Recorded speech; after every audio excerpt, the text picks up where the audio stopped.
Good afternoon, Good Shepherd. It's Wednesday, the 8th of July, 2026. I want to begin today by saying thank you very, very much to Donna White and to all of her helpers, all of the bakers, the cookie makers, the ice cream scoopers, all of those folks who made our celebration of the 4th of July on the 5th such a wonderful event. The clamor in the room was fabulous. People enjoyed everything that was served, and so it takes a village to put it on, as Donna reminded me when I thanked her the other day. But thank you publicly, Donna, for all you did and for pulling together that village in the service of the greater village that is Good Shepherd. So thank you so much.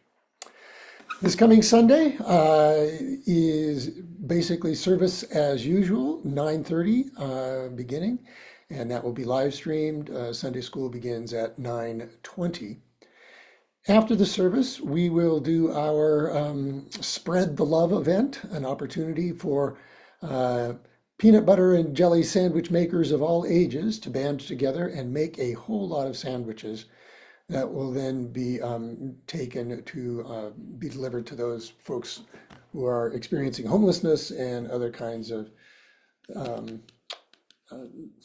disagreeable situations. So you can help to make their lives a little bit happier and have a really fun time doing it. The parish hall will pretty much be taken over by sandwich making materials. So come on down and hang around and make sandwiches after the service. This coming Sunday, as well as the next two Sundays, our Faith in Action team is collecting backpacks and supplies to be taken over to Walnut Hills Elementary School, the school just down the street from us that we've been partnering with for a couple of years.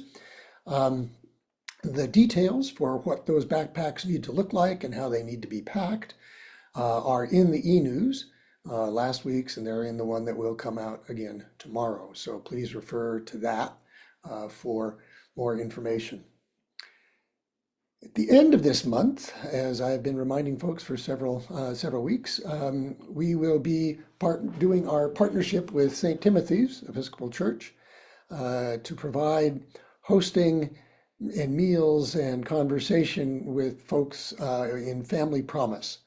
We've done this for a number of years. We need volunteers to prepare by, make a meal for Friday night, hang around. We need folks to hang around all night, somebody to make breakfast the next morning, and somebody to be there during the day on Saturday. This allows the parents to get things done that they need to get done without having to worry about watching their kids, gives them a place to sort of be, and it provides the volunteers an opportunity to express hospitality in ways that we might not otherwise get to do. So the details on that are, there have been some in the e-news. There's a poster out in the narthex. If you've got any questions, contact Susan Bailey, and she'll be able to get you signed up or answer any questions that you have. But I encourage you to do this. Everybody that we've had from Good Shepherd who has taken part has really enjoyed the experience and felt it was very, very meaningful for them personally to give back in ways that are not as often available to us. So I encourage you to do that. I've also been talking about an Altars in the World program coming up in August, and I've decided to postpone it for several reasons, some personal and some related to the fact that it was set to be on the same day as Altars in the World, and I did not want to have to make people choose between volunteering for Altars in the World or attending Altars in the World or volunteering at Family Promise.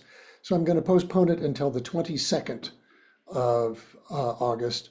And again, more information will be coming out.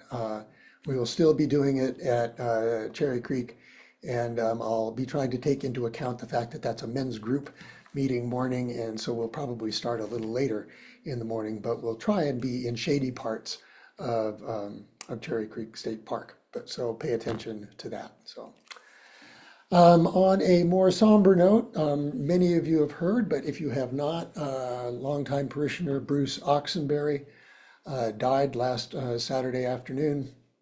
after a long struggle with a very, very strange and rare form of cancer. There are no arrangements at this time for any kind of memorial service. We'll let you know when those are made public. But please keep Elaine Oxenberry and their kids in your prayers. I'd like to close with a prayer that most of us never run across, partly because most of us never go into the prayer book to the section on ministry to the sick. But there is a section in the prayer book that has to do with the kinds of prayers that I or another visitor might bring to somebody who is in the hospital, or sometimes there are ones that I will use on Sunday mornings if somebody's anticipating surgery or something like that. But there are prayers in there for use by somebody who is ill or injured or otherwise medically incapacitated, I guess would be a best way to put it. And there's one that is suggested for use in the morning. And I think that it is one of the best prayers in the prayer book. And I've mentioned it before, but I think that it's worth mentioning again. And so I invite you to take a look at it. It's on page 461 of the Book of Common Prayer, should you want to find a copy of it, page 461. But it is a prayer for in the morning.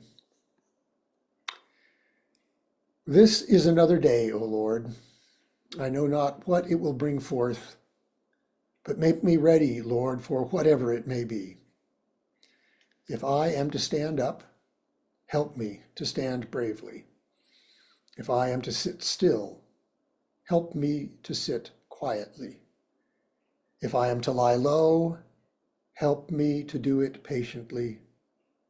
And if I am to do nothing, let me do it gallantly. Make these words more than words, and give me the Spirit of Jesus. Amen. Look forward to seeing you soon, my friends. Bye-bye.